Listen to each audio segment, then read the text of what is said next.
আনন্দিত, আমি গর্বিত। আমি তোমাদের পূর্ণ আশীর্বাদ করবো। তোমরা আরো শক্তিশালী হবে, আরো ভয়ঙ্কর যোদ্ধা হবে। এই নাম গুরুদেব, এই নাম আমাদের গুরুদেব কিনা ওরে লম্বুর। আমাকে যে বিশেষ কাজের জন্য কিছুদিনের মতো কবির মুনির আশ্রম থেকে চিত্রকূটে যেতে হবে। আমি এই তপবনে ফিরে আসা না পর্যন্ত তোমাদের দুই ভাইয়ের হাতে এই তপবন রক্ষার দায়িত্ব ভার দিয়ে যাচ্ছে। আমার আদেশ তোমরা পালন করবে, যেন এই তপবনের কিছু ক্ষতি না হয়। তাই হবে গুরুদেব, আমরা দুই ভাই এই তপবনকে রক্ষা করে যাব। এই তপবনের আমরা কিছু ক্ষতি হতে দেবো না। তাহলে লম্বুর আমি যাই কবির মুনির আশ্রমে।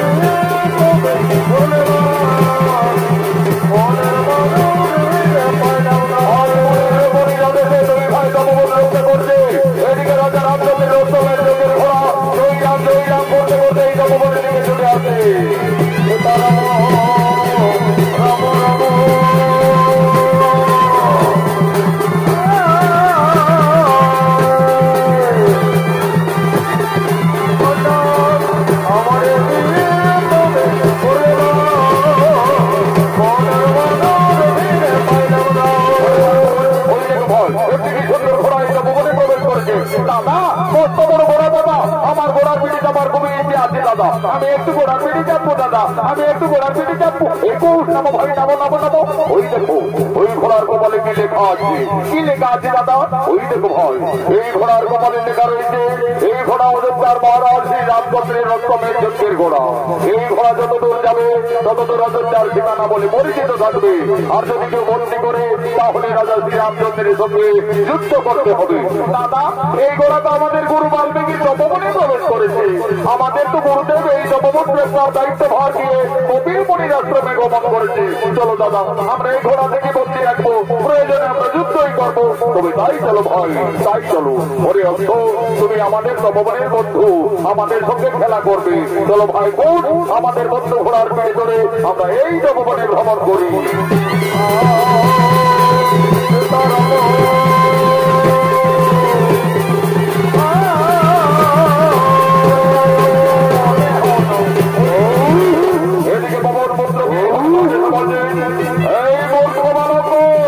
তোমাদের এত সাহস হলো কিভাবে? আমার প্রভু রাজা শ্রী রামচন্দ্রের উৎসবে এই তপবনে বন্দী করিলে তোমাদের আত্মপরিচয় কি? আমাদের পরিচয়, আমরা তো সতী মায়ের সন্তান, দুই ভাই লবকুশ। সতী মায়ের সন্তান অন্তর্যামী হনুমান বুঝে গেলে তাহলে এরাই হলো আমার মাতা সীতার সন্তান। আমি কিভাবে আমার প্রভুর সন্তানদের সঙ্গে যুদ্ধ করবো? না না না না না, তার যদি আমি এদের সাথে পরাজয় স্বীকার করি তাহলে প্রভু শ্রী রামচন্দ্রের সঙ্গে মা জানকীর এই তপবনে অবশ্যই মিলন ঘটবে। বুদ্ধিমতী হনুমান আজ লবকুশের সঙ্গে তপবনে ছলনা করলে এই বালক এই ঘোড়াকে না ছাড়লে এই বংশমূর্তিতে তোমাদের শেষ করে দেব। কি হনুমান, তুমি আমাদের হয়ে যাবে? চলে এসো, দেখি কার বাহুতে কত শক্তি আছে।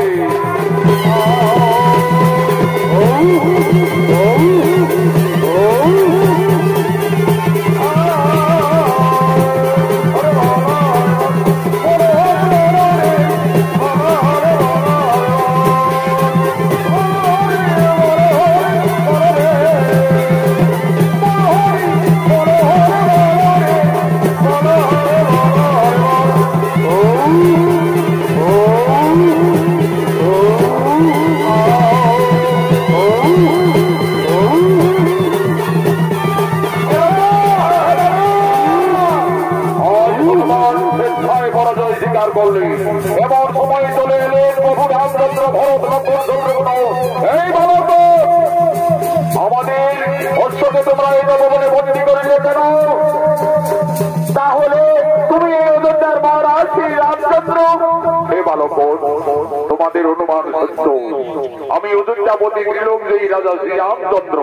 রাজা, ওই ঘোড়ার কপালে লেখা আছে এই ঘোড়া যত দূর যাবে তত দূর অযোধ্যার সীমানা বলে পরিচিত থাকবে। হে বালক, তোমরা ঠিকই বলেছ। এই ঘোড়া আমার অশ্বমেধ যজ্ঞের ঘোড়া। এই ঘোড়া যত দূরে যাক না কেন তত দূর আমাদের অযোধ্যার সীমানা বলে পরিচিত থাকবে। রাজা, তাহলে তো বিনা যুদ্ধে এই ঘোড়াকে আমরা তপবন থেকে কিছুতেই ছাড়বো না। আমাদের গুরু বাল্মীকি আমাদের হাতে রাজকাজ এই তপবন রক্ষার দায়িত্ব ভার দিয়ে কপিল মুনির আশ্রমে গমন করেছে, তাই তো আমরা বন্দী করেছি। তাহলে তোমরা রণের জন্য প্রস্তুত হয়ে যাও বালক। আমাদের সঙ্গে যে তোমাদের রণ করতে হবে, আর আমি ত্রিলোকজয়ী রাজা শ্রী রামচন্দ্র, আমার সঙ্গে তোমরা কোনোভাবেই রণে উত্তীর্ণ হতে পারবে না। আমার রণে তোমাদের মৃত্যু হয়ে যাবে। তোমাদের মৃত্যুর সংবাদ পেয়ে তোমাদের পিতা মাতা কতই না দুঃখ পাবে। দেখো বালক, তোমরা কোন ঋষি পুত্র, কে তোমাদের পিতা, কে বা তোমাদের মাতা? আমরা তো আমাদের পিতার নাম জানি না, এইটুকু জানি আমরা সতী মায়ের সন্তান, গুরু বাল্মীকি শিষ্য, দুই ভাই লবকুশ। লবকুশ, তোমরা তোমাদের পিতার নাম জানো না? আমি কিভাবে এই অমন বালকদের সঙ্গে রণ করতে পারি? দেখো লবকুশ, তোমরা দুইজনে আমার পুত্র সম। তোমরা একবার আমায় পিতা সম্বোধন করো, আমি পুত্র ভেবে তোমাদের ক্ষমা করে দেব। এই রাজা, তোমাকে আমার বাবা বলতে যাবো কেন? তুমি আমাদের বাবা বলো না দেখি। শান্ত হও বালক, আমি যদি তোমাদের বাবা সম্বোধন করি তাহলে আমার অশ্বকে বিনা যুদ্ধে ছাড়বে তো? তা না হয় পরে দেখা যাবে, আগে বলে দেখো না। আচ্ছা বালক, আমি না হয় তোমাদের বাবাই বললাম। এই রাজা, তুমি কাকে বাবা বললে? আমাকে বাবা বললে না আমার দাদা লবকে বাবা বললে? কেন বালক, আমি তোমাদের দুই ভাইকে বাবা বললাম। তাহলে বলো দেখি রাজা, তোমার মায়ের কোটা স্বামী? ওই মূর্খ তরুণী ঋষি বালক, তোমরা সাবধান হও। তোমরা রাজা শ্রী রামচন্দ্রের রণে উপস্থিত রয়েছ। আমরা সতী মায়ের সন্তান, রণকে ভয় পাই না। চলে এসো রাজা সম্মুখ সমরে, বিনা যুদ্ধে না জানিব উত্তমের যজ্ঞের ঘর।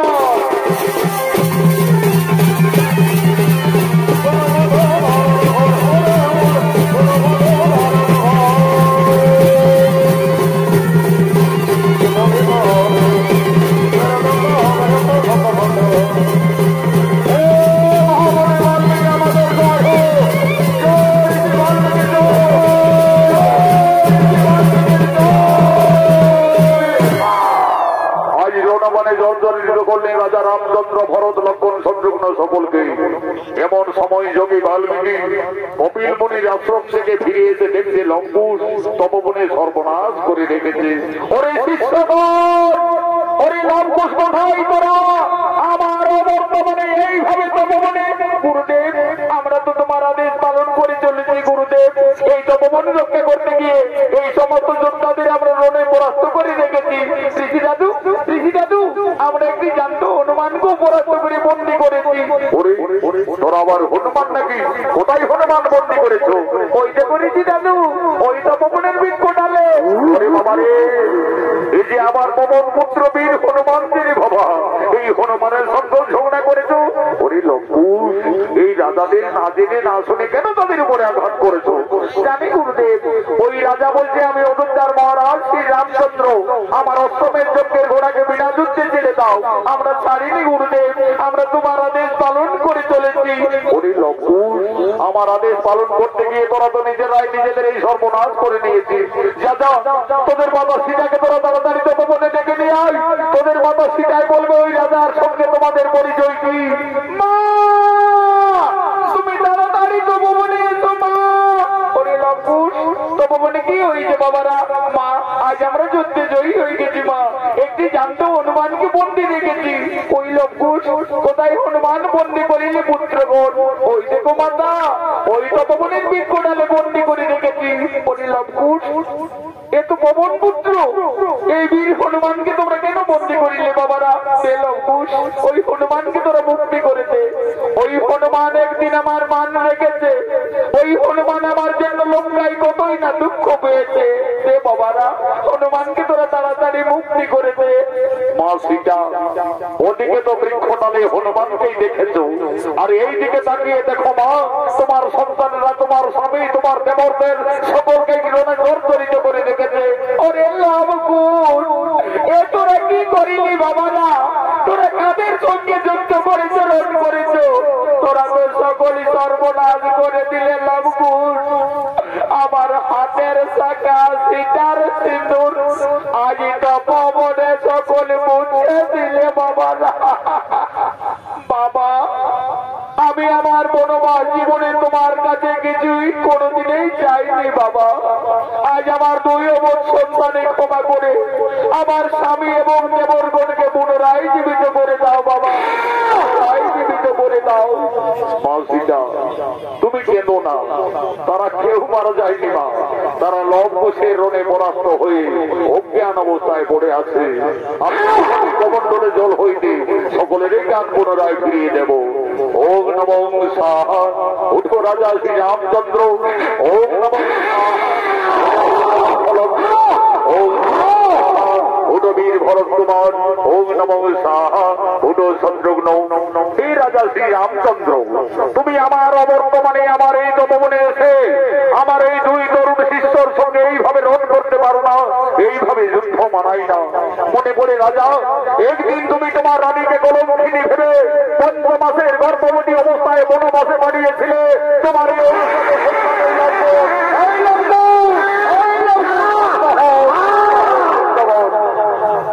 দেখো লম্বু, যাদের সঙ্গে তুমি ঝগড়া করছো তাদেরকে তোমরা চেনো না, জানো না, তারা তোমাদের এই বংশের লোক, সম্পর্কে সকলেই তোমাদের কাকা হবে।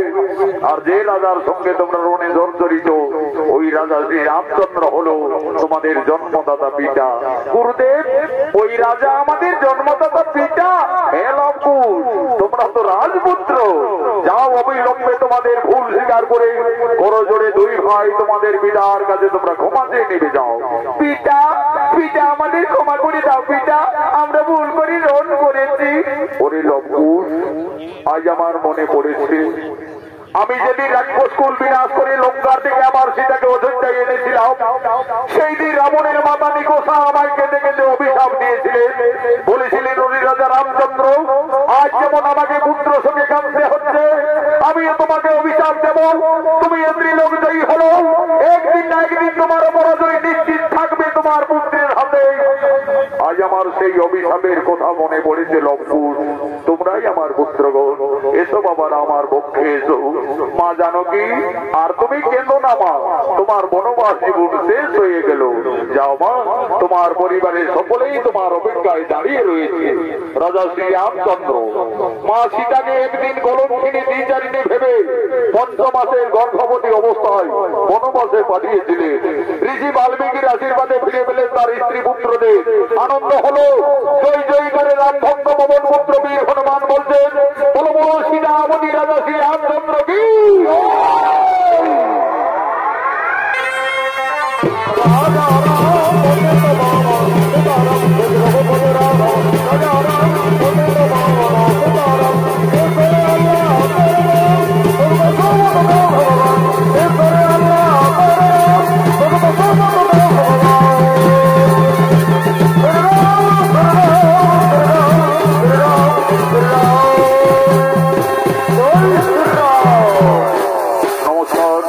নমস্কার মাননীয় দর্শক মন্ডলী।